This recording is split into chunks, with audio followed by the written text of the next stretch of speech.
नमस्कार। आज हम बात कर रहे हैं रॉबर्ट क्राइस के क्राइम थ्रिलर उपन्यास द बिग एम्प्टी की। हमारे पास इस किताब की एक अहम समीक्षा है और आज हम इसी समीक्षा के जरिए ये समझने की कोशिश करेंगे कि भाई ये उपन्यास क्या खास पेश करता है, खासकर थ्रिलर पढ़ने वालों के लिए। मतलब ऐसी क्या बात है इसमें जो इसे दूसरों से अलग बनाती है। चलिए खोलते हैं इस समीक्षा की परतें। नमस्कार। हाँ, रॉबर्ट ग्रेस का नाम क्राइम फिक्शन में काफ़ी बड़ा है और जैसा ये समीक्षा भी बताती है, उनके जो फैंस हैं वो सिर्फ एक उलझी पहेली ही नहीं चाहते। उनकी कहानियों में अक्सर मानवीय भावनाएं, रिश्तों की उलझनें, अकेलापन, ये सब गहरे मुद्दे भी होते हैं। तो ऐसा लगता है द बिग एम्प्टी भी शायद उसी लाइन पर है। कम से कम समीक्षा तो यही इशारा कर रही है।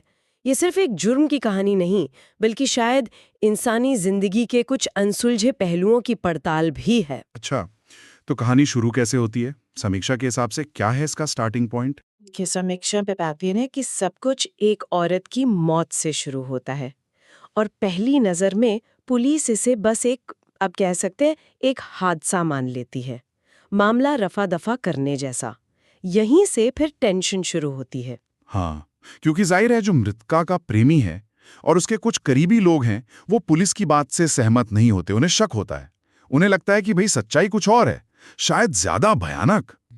तो समीक्षा कहती है कि सच की ये जो उनकी अपनी खोज है, वो उन्हें एक अंधेरी दुनिया में ले जाती है। अपराध, भ्रष्टाचार, इंसानी लालच, इन सब का बोलबाला है वहां। मतलब ये सिर्फ मौत का कारण ढूंढना नहीं रह जाता है ना, ये एक तरह से सिस्टम और समाज की गंदगी से सामना बन जाता है। बिल्कुल। और यहीं पर ये कहानी समीक्षा के मुताबिक एक typical who done it mystery से आगे बढ़ जाती है।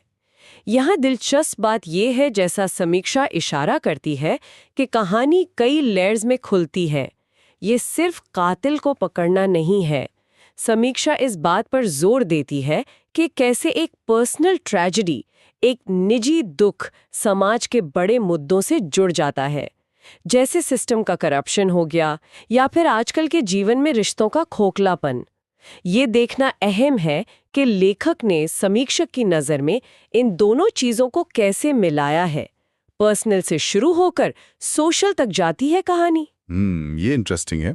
अच्छा, कहानी कहने के स्टाइल पर, मतलब लेखन शैली पर समीक्षा में क्या कहा गया है? क्या कुछ खास है? हाँ, इस पर काफी जोर है समीक्षा में।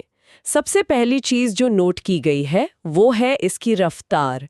समीक्षा कहती है कि ये बहुत तेज तर्रार है, फास्ट पेस्ड और सस्पेंस से भरपूर।